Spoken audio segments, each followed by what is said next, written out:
আসসালামু আলাইকুম রহমতুল্লাহ। বন্ধুরা সকলে কেমন আছেন? আজকে মাহে রমজান উপলক্ষে আমি আপনাদের সঙ্গে কথা বলছি।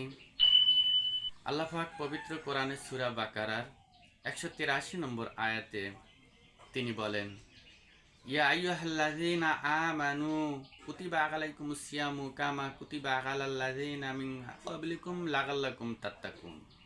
আল্লাহ পাক বলেন, হে বিশ্বাস স্থাপনকারীগণ, আমি তোমাদের উপরে রোজাকে ফরজ করে দিয়েছি এবং তোমাদের পূর্ববর্তীদের উপরেও আমি ফরজ করেছিলাম, যাতে তোমরা পরহেজগার হতে পারো, খোদাভীরু হতে পারো। তাই সেই মাহে রমজান আমাদের মধ্যে চলে এসেছে। আজকে প্রথম রোজা।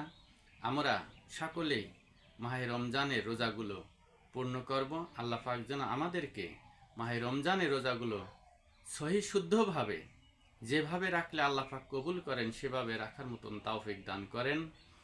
আর এই রমজান মাসে আমরা যে কোনো ভালো কাজ যদি করি, আমল করি, তাহলে আল্লাহ রাব্বুল আলামিন অন্যান্য মাসের তুলনায় 70 গুণ সওয়াব বেশি দিবেন। সুবহানাল্লাহ। তা আল্লাহ পাক যেন আমাদেরকে বেশি বেশি আমল করার মতন তৌফিক দান করেন। সকলেই বলি আমিন।